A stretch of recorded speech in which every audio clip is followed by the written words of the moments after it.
Hello, everyone. Welcome. My name is Marilyn Shannon. And once again, we're breaking free together. So, hi, how are you? I hope you're doing great, preparing for the holidays, enjoying your life, and happy you're here. And so, thank you. It's an honor to have you. And I know your time is precious. So, we're here today, ready to go. And before we do, I want to say hi to Amnan. Hello, Marilyn. How are you? I'm good. Thank you. Well, you seem so prim and proper. You doing all right? I'm doing fine. Good. Good, good, good. Well, I'm excited for today's show. And if you tuned in before, I'm excited about every show. But I almost had to stop myself today because I was so excited talking to our guests that I forgot what time it was. So, anyway, I'm really happy to be here. And you're going to enjoy today immensely. So, I want to introduce our guest to you today. Her name is Daisy Hernandez, and she's written this book called A Cup of Water Under My Bed. And let me, can they see it? This way? No, we can't. This way. We can't. It's It's too too light. okay. Let me. It's a great, great book. You're gonna love it, and you're gonna love my guest. The insight and the passion. You're gonna. It's just gonna be great. So let me welcome Daisy Hernandez to our show today. Hey, Daisy. Hey, Marilyn, thank you for having me. Oh, it's a pleasure. I'm so excited to really get into this with you and to just it. When I read your book, so much of what I read came alive as I was Mm, reading it. I was like real. I was in it, and that's such a gift. As an author, to be able to give that to me. So thank you so much. Thank you. I really appreciate hearing that. So tell everyone about Daisy. And then before you do, I don't want to interrupt you, but I do want to say if any time during the show you want to call in and talk to Daisy, you can.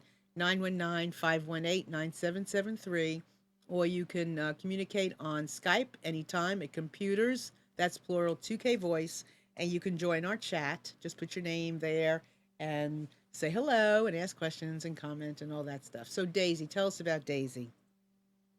Wow, where to start? I wrote a book. Yeah. And the memoir is a coming of age story about growing up in a Cuban Colombian family in New Jersey, just outside of New York City. And I wanted to explore a lot of the experiences I'd had growing up between English and Spanish, but also between a Cuban side of my family and a Colombian side of my family. The experiences too of growing up in a working class community and then going on to college and becoming a journalist and what that was like for me. And part of my story is also coming out as bisexual to my family. My family's pretty traditional Latina family, so I wanted to explore that too. And so somehow I managed to write about all of that in 200 pages. Still not quite sure how I did that, but it's all there, very condensed. And the book was largely an exploration of. I was really interested in how these larger issues manifest in our day-to-day lives. So it's easy to say things like immigration and class mobility and sexual orientation or sexuality, but what did that look like in a day-to-day life? So that's why I chose the memoir form for the book itself too. And I will say it is fascinating. And I kept looking, as I was reading the book, I kept looking at the number of the pages because the actual book is 170 some odd pages. And I was shocked because a lot of books I pick up are, big books. And I was like, how is this woman? And am writing books. And I'm like, how is this woman describing all of this and getting to the point and painting this unbelievable picture and still doing it in 170 some odd pages, which is, I kept looking to see if pages were being added to the book and I wasn't looking. So, first, Yeah, I think my journalist background kicked in there. yeah, but it Always was, conscious of word count. yeah, but it wasn't done choppy. I mean, Yeah. everything flowed. It was a great story. So, first of all, start us off with the title. Tell us about the title. Yeah, so I actually had quite a different title. So the title now is A Cup of Water Under My Bed. And I had a completely different title. And my publisher, my editor actually at Beacon Press, called me as the book was in production and said, might there be, well, actually, what she said was, are you married to the current title? And I said to her, we're not married, but we're seriously engaged. We've been together a long time because, as you can imagine, when you're working on a book, you have some kind of working title. So you've been living with that for quite a number of years, usually. So we were not married, but very engaged. And so she said, "Oh, the marketing department thinks we could come up with something else." And I had heard so many stories of writers having challenges with their publishers, and mine was just so wonderful. It was sort of the extreme opposite of all the stories I had heard. And my editor gave me, I was open to having a new title. My editor said, just go through the manuscript one time, see what jumps out at you, just trust it, and just send me a list. And I really took her guidance to heart, and I spent about like 2 or 3 hours going through the books, making a list of everything that jumped at me, sent it to them, and the title got picked by the marketing department at Beacon Press.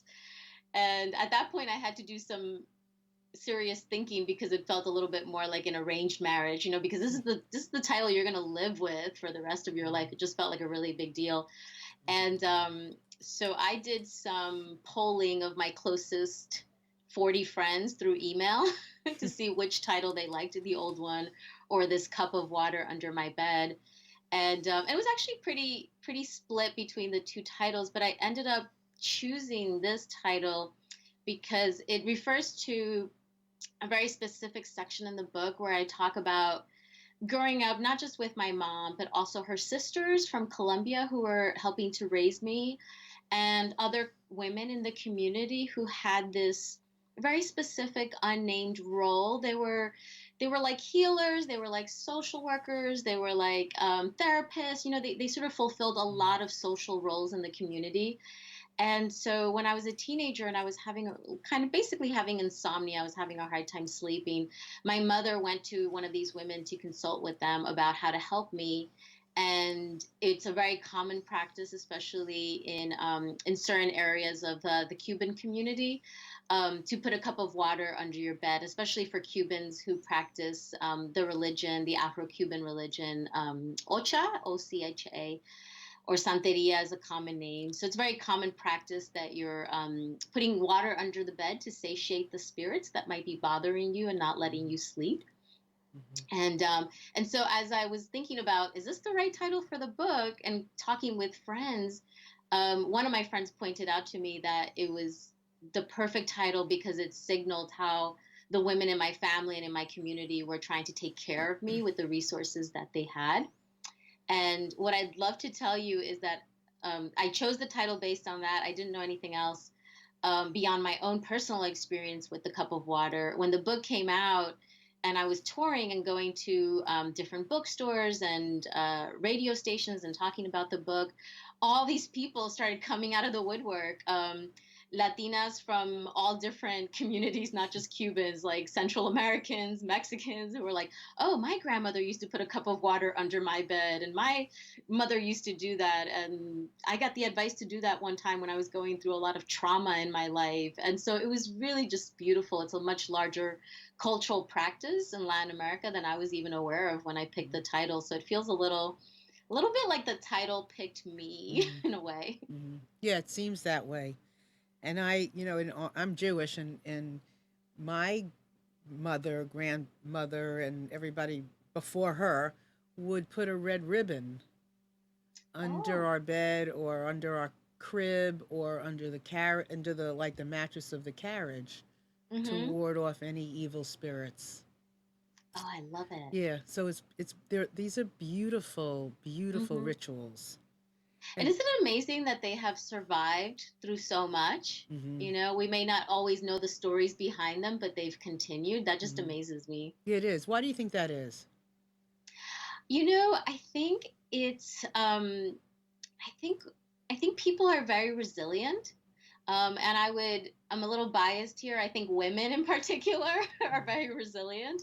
So that I think despite, diaspora, colonization, migrations that are forced or chosen, I think that the resiliency that women have is just really amazing, so Mhm. that even if the story itself is not kept intact, ritual itself is another kind of story, right? It might not necessarily have all the words to it, but I think we know that it's spiritual sustenance of some kind, right? Even if we're not practicing the religion anymore, or etc., we've lost certain connections. Like I think women are, at the end of the day, many of us are tasked with the caretaking and the survival, of family, not just logistically, but also spiritually and emotionally.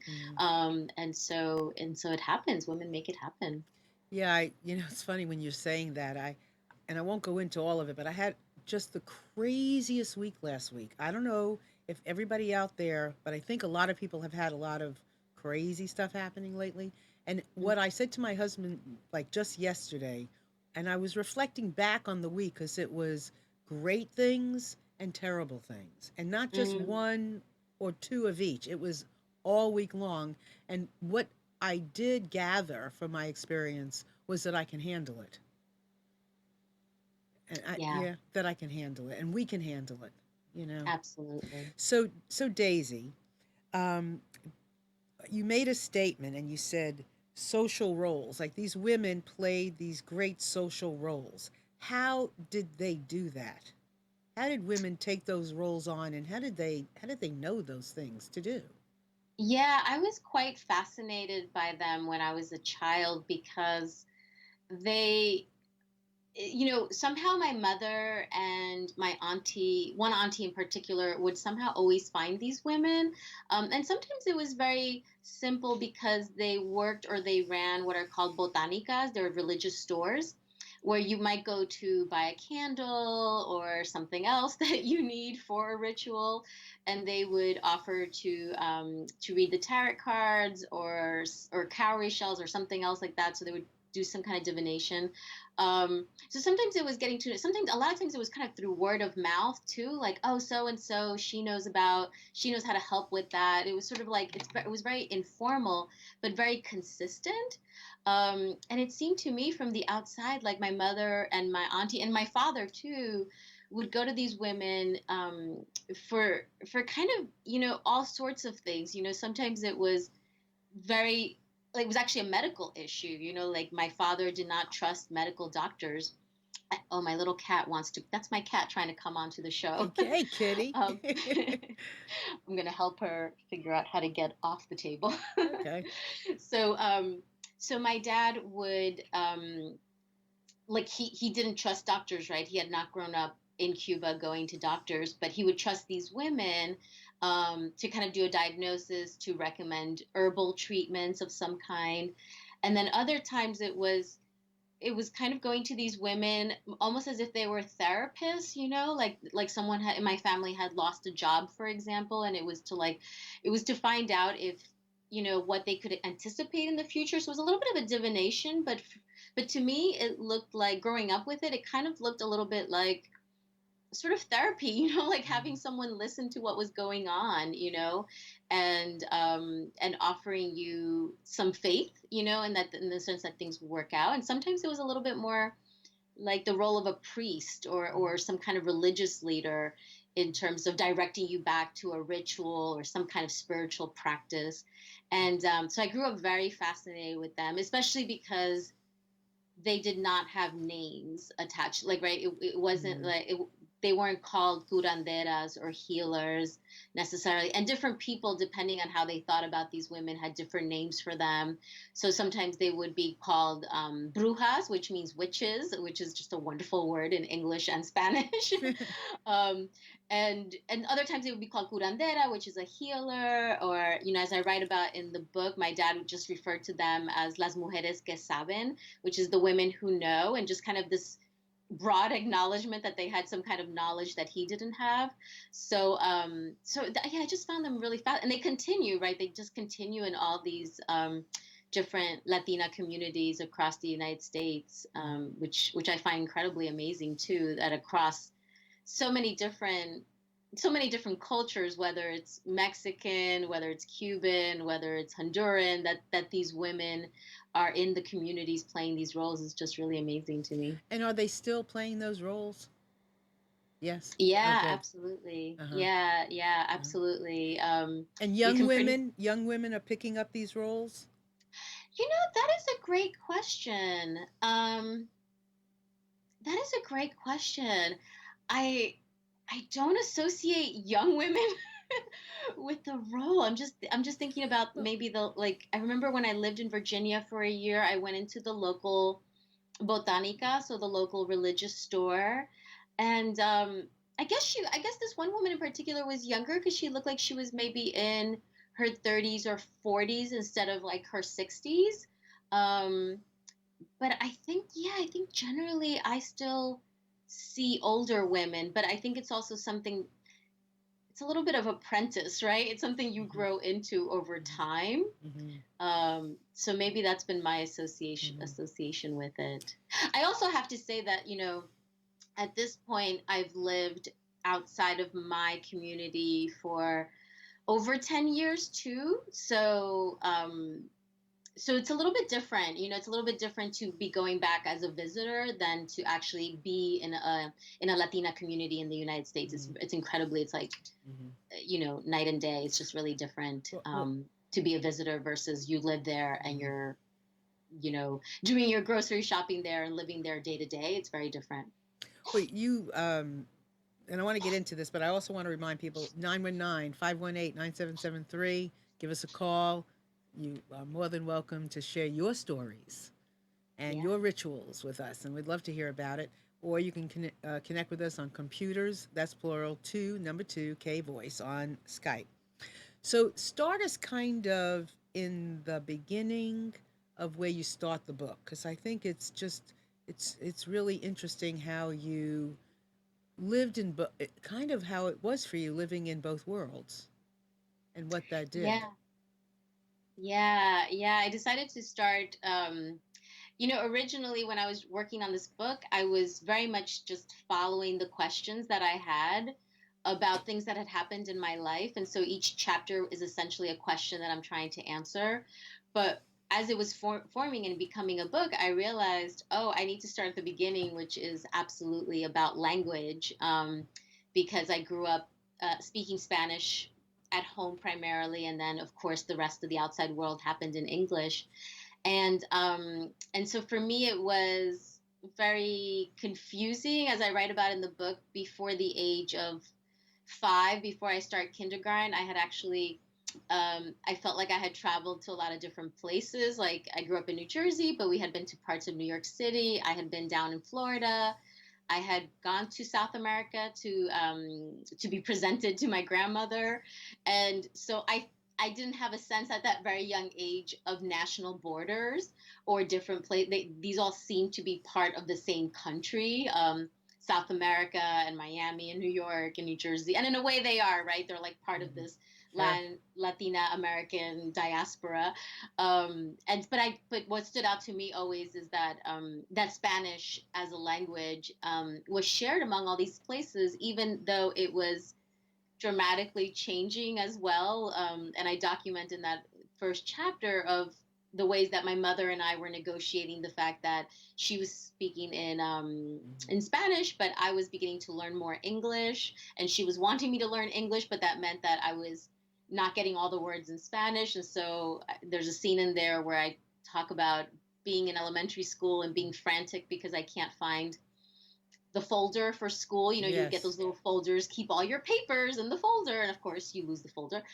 And my mother going, de qué hablas? Like, what are you talking about? The folder, because that's not a word that, that's not a Spanish word. And so her beginning to learn a couple of words in English, and us kind of finding that in between those two languages, finding our own ways of communicating. hmm And as I write in that chapter too, which I think sometimes gets missed when we have larger conversations in this country about uh, English only kind of policies, when we have larger conversations about bilingual education, is that everyone has a very particular relationship to language. So as I document in that chapter, my mother was very much about negotiating with me and trying to find, okay, what words can we share? What words can I learn? What words will we use in Spanish? But some of her sisters were very much like, you will learn Spanish the right way. Mm-hmm. And so we're going around like trying to correct me. And then one of my aunties who I just adore, she just felt like I was a lost cause, like I was only going to speak English and just don't even bother. So I think sometimes when we talk about bilingual education, we kind of forget that everyone in the family makes some really different decisions about the relationship that they have with the child around the language, the home Mm-hmm. language. And so, and I don't recall how you said this, but I loved how it came out. So I know you can reiterate it. There was something in regards to how it was almost as though your life was in English, but your emotion was in Spanish. Oh gosh, I'm trying to remember the Do you know exact what I'm? sentence. Do you know what I mean? It was like you were Yeah, learning yeah. English, but and your world was becoming English, but yet you were emotionally connected in Spanish. Yeah, I think sometimes people describe it as having a foot in both Mm-hmm. worlds, but it never felt to me like I had a foot in both worlds. It felt more like I was sitting in a room and English was coming through the door and Spanish was coming through a window. Like I was in one place, Mm-hmm. but both languages were happening, right, in my world. And I did end up developing English for certain parts of my life. So my studies and my professional life absolutely happened in English, but then the Spanish, just always goes right to the gut. I think the language that your mother raises you in is always going to go to your gut in a really specific way. And I think that happens in English too, right? Or for people who are monolingual speakers, that there will be certain phrases that the people who raised you can use that whenever you hear that, it just gets you in your heart and in your gut in a different way than all the other words that might be said out there. And I think it's similar when we think about dual languages. Mhm. Yeah, definitely. And yours was pretty descriptive. So now, as far as your mother is concerned, because she's a very strong figure, and I mean, her historically how she came to the states and how, I mean, the emotion she had and how she just, I mean, she was such a wonderful role model, wasn't she? Yeah, yeah. It's interesting that you say that because I don't always think of my parents as role models simply because they themselves felt like um I think they themselves felt like they were not always offering me a lot. Like they felt like they were raising me up in this country and that the country was offering a lot, but they weren't always necessarily valuing what they were giving me. Hmm. And because they didn't speak English, and to this day they don't speak English, I think they really struggled with that part of it. And they saw teachers as being role models, and people out in kind of the English only world as being role models for me because of the dreams that they had for me, I think. Um, but absolutely, I think Hmm. your parents always end up being role models, whether they want to be or not. Hmm. And my mother, grew up in a family of her mother had 12 children. So she grew up in quite a big family, but she was the first one to migrate to the United States. And there's a little bit, she would not describe herself as being quite courageous, but I think it takes a lot of courage to be the one that leaves a country, Hmm. and a certain streak of fearlessness in doing that. And so I think I definitely take after her in that sense. Hmm. Sometimes for better and for worse, because sometimes maybe you need to say no to something, Hmm. but I've learned to say yes and sort of like jump and kind of think later sometimes. So I Hmm. definitely got that from her Yeah, for because sure. that's what she basically did, if I remember Hmm. correctly. She kind of didn't even realize how she even, she just listened. She just took the leap of faith, took the Yeah. money that I guess her sister gave her, right? And just Yeah, came. she when she was going to school during that time, your options in Colombia, as they were told to me, was that you would either become a teacher or a nurse, or you would get married, right? Like those were your options. And she didn't like any of those options. And so she actually started working as a seamstress, and she loved it. She loved working with her hands. She loved creating something. She loved making her own money. And so when she got a friend of hers that was working in this factory in Colombia had a chance to come to the US and sent a letter inviting her, basically come on a tourist visa, which is what my mother did. My mother got a tourist visa.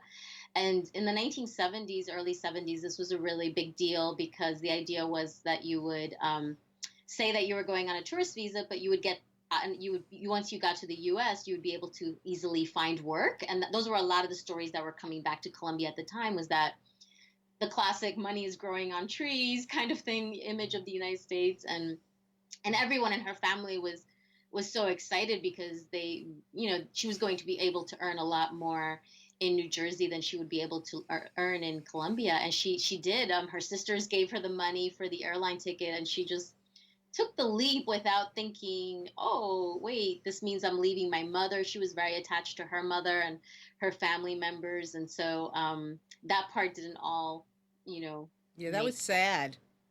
I felt Yeah, sad for heartbreaking. her, Yeah. Hmm. you know, and how Yeah. she, I've known many people who sent money back. Yeah. I never knew that they wrapped it in aluminum foil.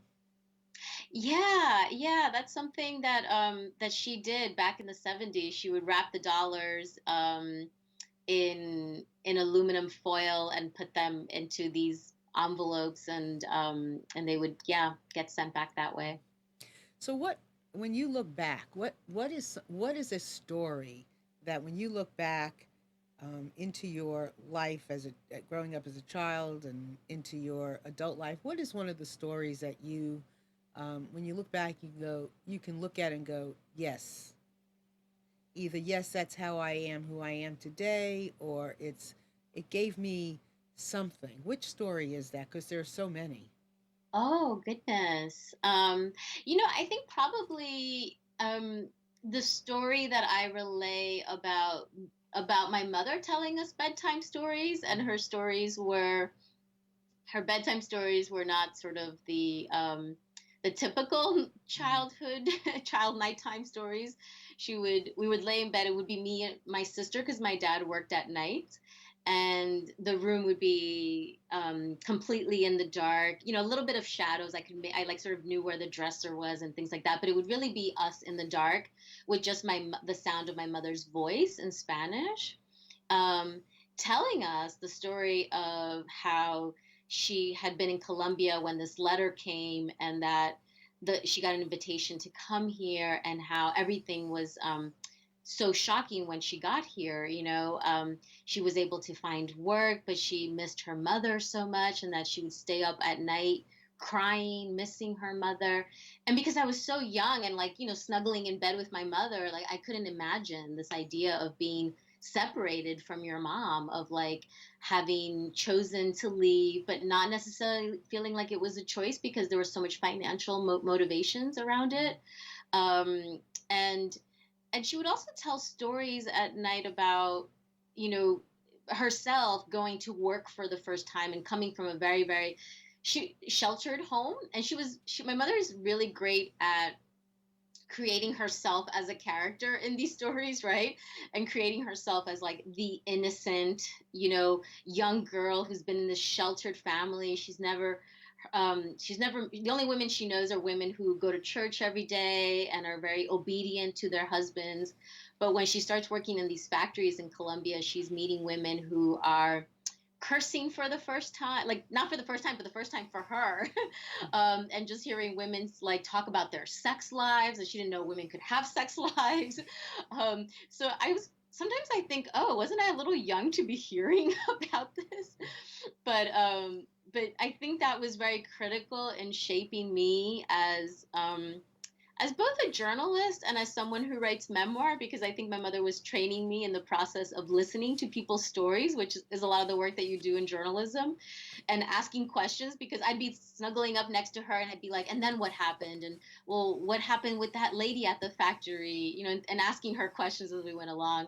But I think training as a memoirist, because she was creating herself as a character, and she was giving shape to her life story and trying to make sense of it as she was trying to put us to sleep, and probably hoping that we would just fall asleep instead of asking all the questions that I was asking at night. Yeah.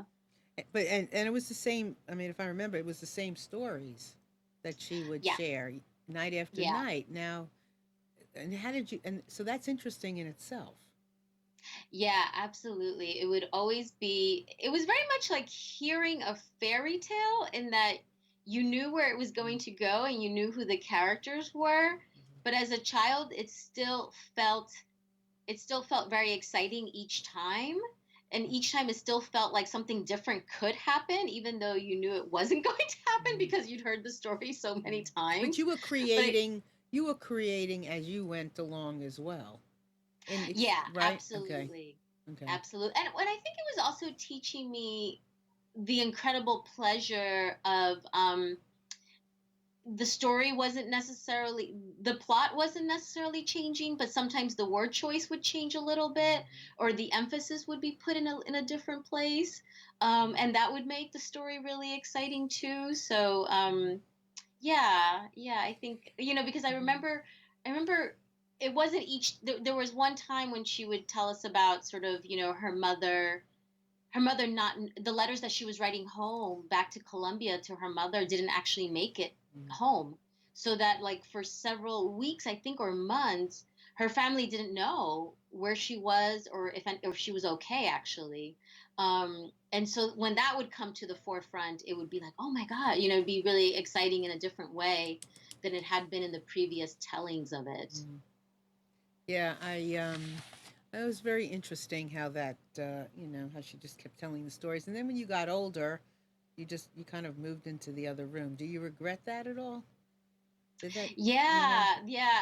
As it got older, and sort of, I wasn't needing to be put to sleep with her. We weren't right? snuggling, right? I wanted more independence, and we were living in a different place as well. And as it went on, I'm trying to remember if I wrote about this actually, but as I got older, some of the stories did change, in the sense that I distinctly remember her starting to tell us the story about how she learned about menstruation as a young woman. And I didn't realize at the time, as she was telling me the story about what had happened to her, that she was basically preparing me, right? For that experience to happen in my life. It was only much later that I was like, oh my God, of course. She was telling me her story, because when that happened for her, she had no idea, classic story. She had no idea what was going on for her body. Um, and it was actually her brothers who were explaining to her, like, "Oh, you don't know what your period is? Oh, ha ha ha!" And they knew, because of women that they were sleeping with, older brothers, And so she learned. She did not learn from her mother, actually. So she would tell me these stories when I was older. I don't know that I wrote about this in the memoir, but it is a really kind of fascinating way that she told me stories about it. And then as I when and then when I was menstruating, I was like, oh, this is what my mother told me about in the story, and it was really not alarming or strange in any way, because I feel like I had been growing up hearing about it in a way. And she probably only told me that story for a couple of months, Mm-hmm. as she was realizing that I was getting closer, right, So in my much own was told development. in a story, and Mm-hmm. so uh, how since the book is out, and the book Yeah. came out, I think in 2014, if I read it correctly. How have you changed since the Oh book is out, gosh, or that's a have you great question. changed? Yeah, how have I changed? Oh my goodness. Let's see, how have I changed in the last 2 years?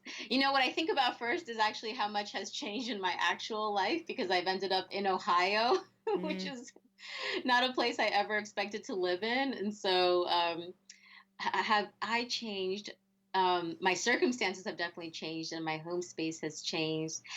I feel like what has changed, I guess, has been a result of it's such a strange experience to write a book, to spend so many years with the book, largely by yourself. I mean, I had a lot of community, a lot of people who read chapters as I went along, and then of course my editor, etc. But it's still very intimate. You know, it's a very kind of, people who know you, who you already have relationships with, and so you feel one way, or I felt one way, and then with the book being out in the world, I think what's been amazing is to see the book having relationships with other people, without me being involved necessarily. So Yeah. people, this one student that I met a few months ago, she had to read the book as part of a common read. For the first year of college, there's a book that they're often assigned to read together now as a class. And she's actually an international student, so she read it living in Jordan. And she said, I related so much to your book, even though I was in Jordan, because I go to an American school, but everything that's happening in my life, is, with my family in a different language. And so she really related to this experience of being almost the child of immigrants, even though she's living in her home country, but simply because of the American school. So it's just amazing to me. Like, the book has had its own, journey in the Hmm. world. Hmm. And the change for me is basically like letting it go, and just kind of like, oh, it's almost not my book anymore in a way, right? It's now sort of the world's book and out there in the Hmm. world. So it's been a lot of letting go. It kind of takes on a And life of its own, huh? yeah, Hmm. yeah. And I think for me, it's a sort of, letting go. Like, I actually got an email the other day, from a reader who said, how dare you, hang your laundry out to dry? And she was very, like, confrontational, but as she wrote in the email, she's really struggling with writing her own memoir and trying to give herself permission to tell these stories that feel very intimate. And so she wanted to really know how I had resolved that struggle within myself around telling these intimate stories. So I feel like I've changed in the way of, I think in the beginning I was more attached to the Hmm. project in a way, and was trying to explain to readers a lot of what my intentions had been and what I was trying to do. And now it's like, oh, it's your experience with the book. But And that's so, yeah, a lot true. of letting go. That's very true. And we have a question on the chat that I want to ask you. But before I Yeah. do, I want to just comment about this. It's very true because you can read Daisy's words and see, I don't care where you're from, what nationality, what culture, I don't care where you're from.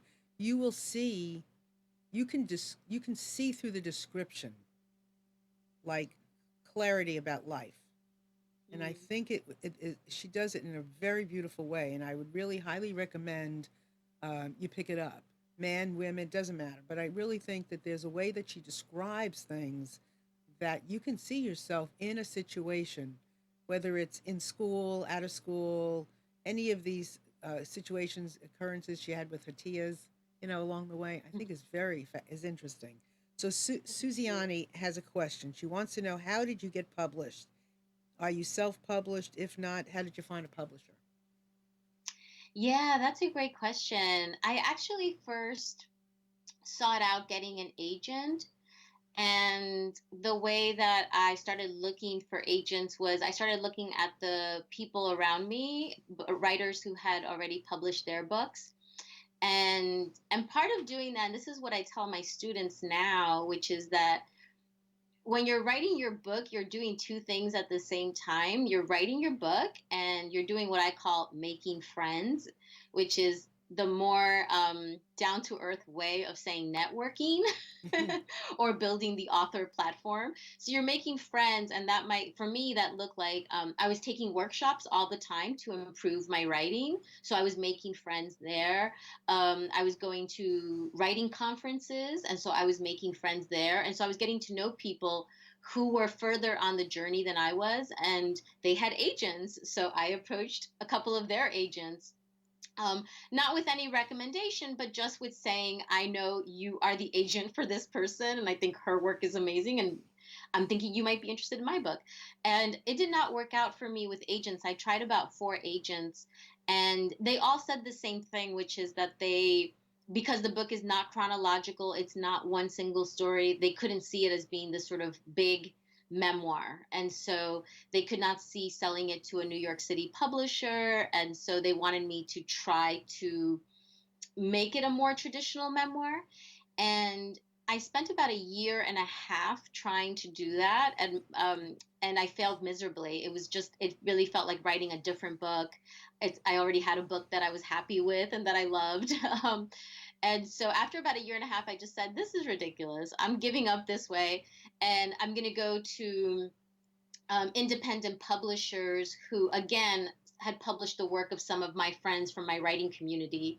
And so I began to approach them, and they were interested. And I had offers from two different presses. One of them was Beacon, and so I decided to go with them. I did a lot. The other thing that I did with that was I did a lot of research into how to pitch the book to an editor. And so kind of how to set up my cover letter. And that was actually, I actually did not even go to my writing community. That was actually a lot of Google searching, a lot of like looking at Publishers Weekly, I think it was, and looking at poets and writers. So we have all these industry magazines for creative writing, for literary writing, and so. But I also think I looked a lot at Writer's Digest too, because they definitely feel a lot more focused on the business end of it. So I think I had a really good email that outlined first how I knew about the publisher. And that was usually related to someone whose book they had published. And then I had why I thought they would be a good fit, like why I thought my book would be a good fit for them and vice versa. And then I included at that point for me, what really helped was that I was already a journalist. And so I could say, people already knew me. They already knew me from the magazine that I was editing. They already knew me from an anthology that I had co-edited that had been very successful. So I could point to those things for like, oh, hey, I probably will have some readers because of this work that I've already done.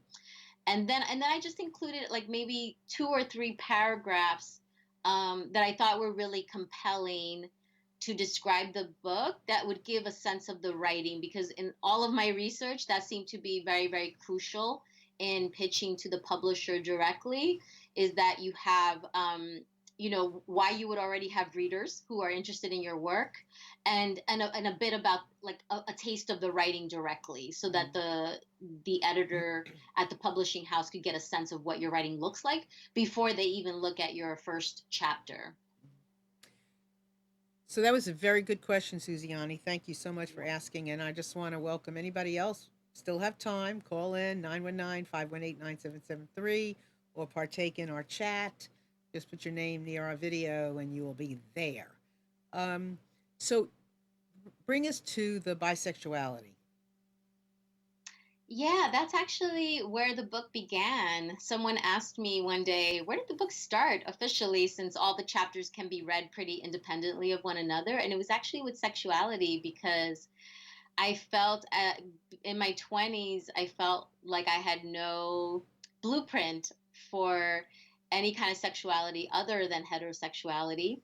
And I felt like I was definitely I had friends who identified as lesbian, but I didn't relate to that story. I didn't know, as a young person that I was attracted to the same sex. So I didn't really relate to the experience of holding on to a secret for a long time, or feeling very, very different for a long time. And so, for me, writing is a way to answer big questions. And so I started writing about my experience with coming to realize in college, like, oh, I'm attracted to women. Oh, I could be actually dating a woman, and the experiences of beginning to date women, and all my zany little adventures and big mistakes in that arena, and trying to, as I wrote in the memoir, trying to apply the lessons that my mother and my aunties gave me about relationships to dating women, but not very successfully necessarily. And then also dating people who are transgender, or not binary, don't identify with either male or female. And so I wrote about those experiences in there, because that's sort of like another layer, right, of my own experience that I didn't feel like I had a blueprint for. And so, yeah, so I wrote about those experiences too. And coming out to my family, my mother, when I finally came out to her saying, like, she was actually happy because she thought I wasn't dating anyone at that point. She didn't realize that I was dating women. So she was just happy to have me focus on my career until I met the magic man, I guess. And so she was quite surprised. But also felt like it was an American thing. Like she was like, "Oh, this, we don't see this. This doesn't happen in Colombia." And she had not been in Colombia at that point for over 20 years, maybe like 25 years. She hadn't even visited in 20 plus years, and so it was quite a shock for her to hear that there were gay couples in Colombia. And so we went through quite an experience with that, and with her kind of coming to a place of negotiated acceptance. Like she doesn't want to know about it, she doesn't want to hear details, but she understands that I'm bisexual and I'm very out about my sexuality. So So when you say a blueprint, is that part of being a writer, an artist, the curiosity that, because I don't know if I had to have a blueprint or even thought one way or the other. You got married or you didn't get married, or you went and got China or you didn't get China. But there were certain things and I didn't question. But is it part of the curiosity that you have as a writer, that this that you would be curious about sexuality or whatever? oh no, I don't think it's tied to being a writer or being an artist. But I think that you don't realize that there's a blueprint until you're in a situation where you don't have a blueprint, right? So, like, I think for me, I didn't realize, because I was pretty much being raised in a family where it was expected that you would grow up and you would meet a man and you would get married and you would have children and you would live very, very close to your parents, maybe even next door. You wouldn't go too far. So that was sort of the expectation. That was the blueprint. But I wouldn't have called it that way because I wasn't very conscious of it until I was realizing that I was attracted to women. And then it was like, well, how does it work now? Like, do I fall in love with a woman and marry her? And how are we going to have a baby? And are we still going to live next door to my parents? And oh, I don't necessarily want to get married, right? Like, so even that was not necessarily part, just wanting to do something other than marriage was not part of the expectation or the blueprint that I had been raised with. So I think once my sexuality kind of came into question as being more complicated than what I had been raised with, then suddenly I became really aware of, like, oh, what am I supposed to do in this situation? For example, who asks who out? Do I ask the girl out, or do I do like you're supposed to do with boys, where you flirt in all these different ways until they ask you out, right? So in college, it was like even trying to figure out some of that basic kind of etiquette, maybe Hmm. dating etiquette, that I didn't know what applied with women, Yes. but But I did know what applied with boys at the time. I think that's a really, those are interesting questions to ask. Hmm. Very interesting. So there's so many things I want to ask you, but again, Susie's asking a really good question, and I think we should talk about your dad. So Hmm. her question is, she wanted to know the background, his nationality of your dad, and well, we do know a lot about your mom, but what about your dad? Yeah, yeah. My dad was raised in Cuba, was born and raised in Cuba, and he fought against Fidel Castro and his army. So I have a bit about that in the memoir. And he came as a political exile to the US. He's a little different. His situation is different from that of other political exiles simply because we kind of have a general picture that people who fled Cuba after Fidel Castro were people who had a lot of wealth. And in general, in sort of big broad strokes, that's true. There were people who had homes, had businesses, etc. My dad was a little different because he didn't have businesses and homes. He was a young man. He had fought in the opposing army, so as I've been told the family stories when I went to Cuba 16 years ago, he needed to leave because his own life would be in danger eventually as a political prisoner, and so that was why he left. It's not really clear to me that he actually wanted to leave, but I think it was safer for him to leave. And as I write about in the book, he struggles with alcoholism.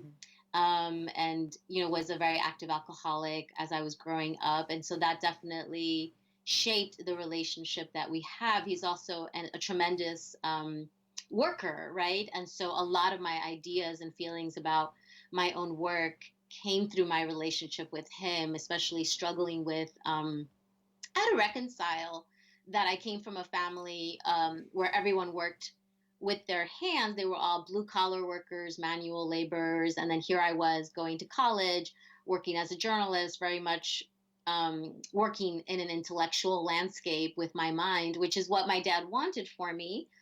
But at the same time, also put me in a situation that was so different from anything that he had known or that I had known through him, right? Because his relationship to work looked really different from my relationship to work. And so a lot of my relationship with my dad also became about my relationship to my work, my creative work, my intellectual work, and recognizing at the same time that I'm a writer, so I still work with my hands, just in a very different way And than my dad and did. and I want to say that, and I again, this, when you look at a painting, you kind of sit back and you surmise maybe a little bit of what the artist had in mind by putting this over here and putting that over there. So sometimes you don't know, but it's great when you can sit with the artist and say, is this what you intended?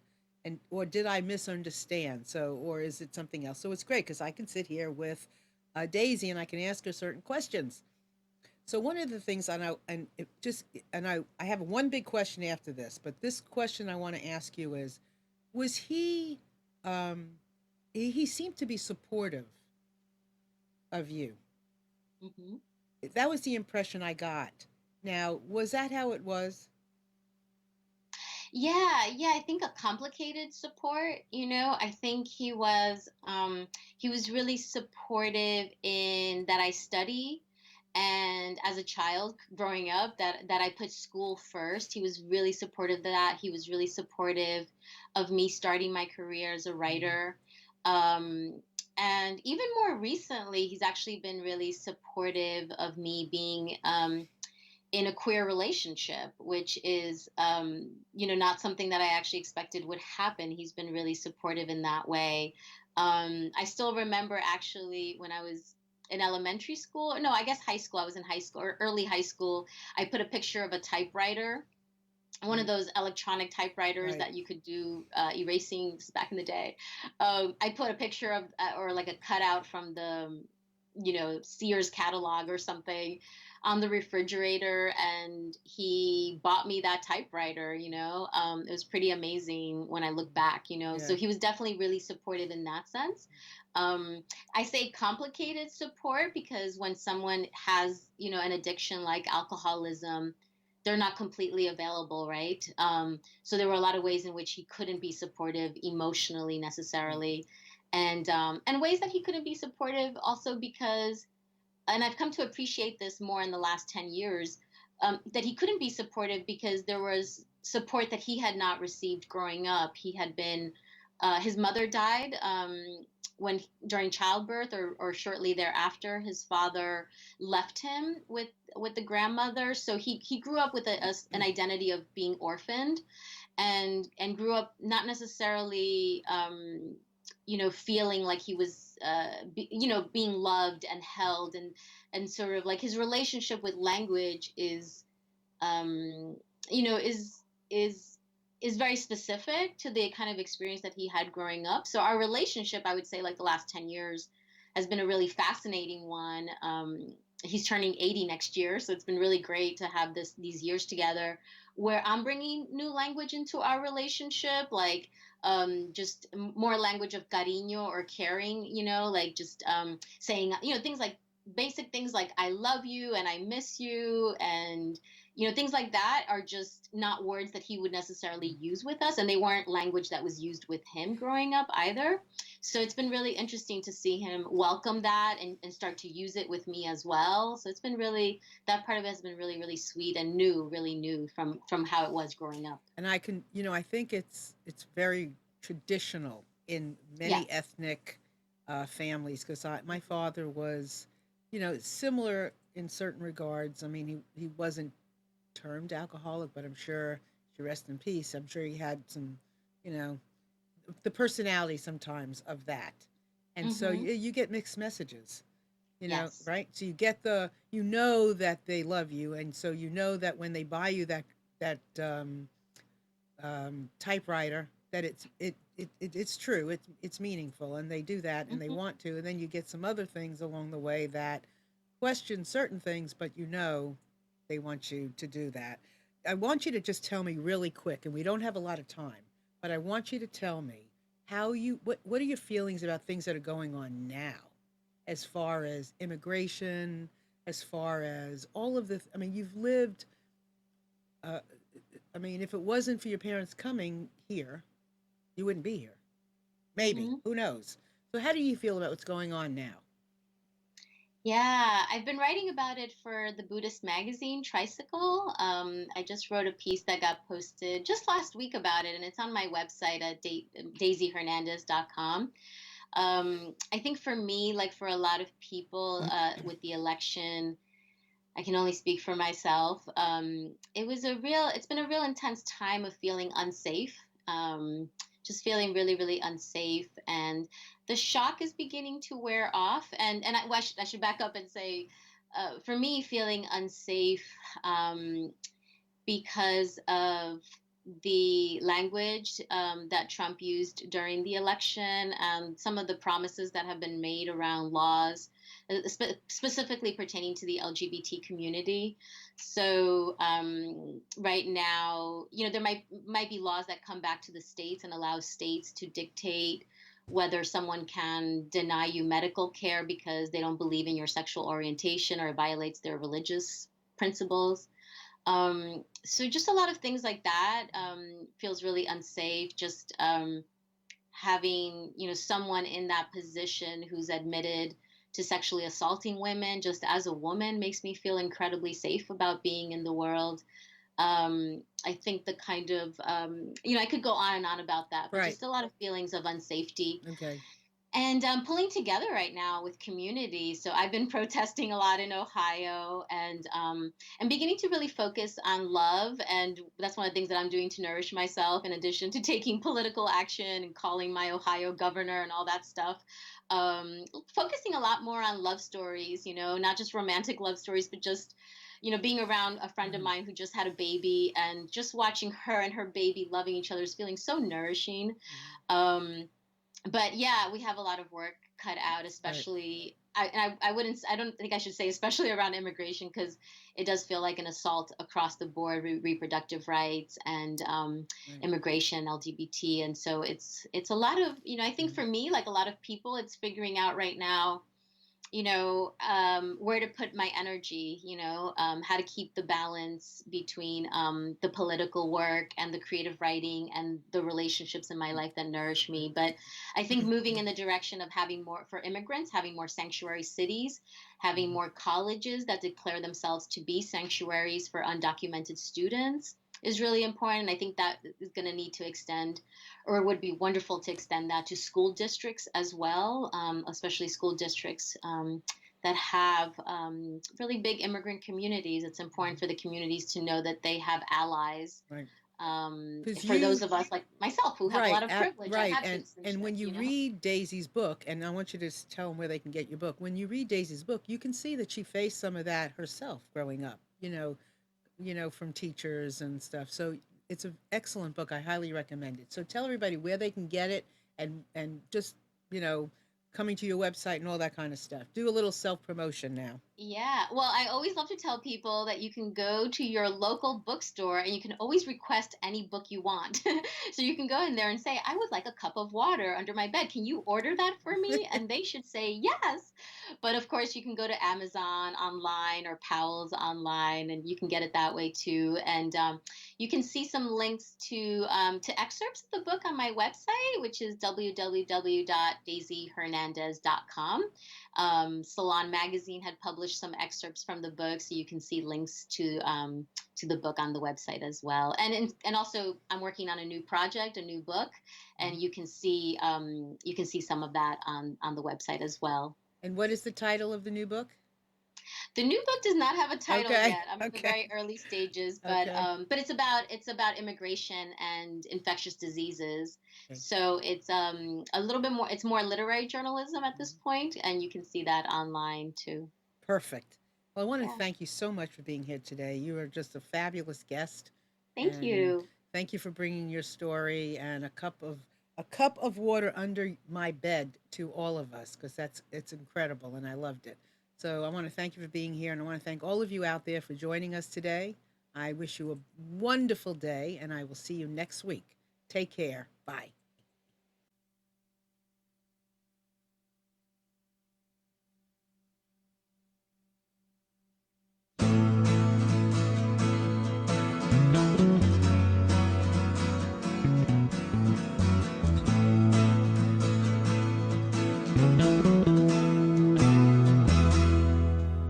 You are tuned to the Nissan Communications Network. And if you tuned in too late, you can always watch each program in its entirety or download an MP3 audio file of it in the archives section on nissancommunications.com. Don't forget to subscribe to our YouTube channel, follow us on Twitter, and like us on Facebook. Sponsored by Atomos.com, makers of quality video recorders and converters, CarolinaApparel.com, and DeltaForce.net.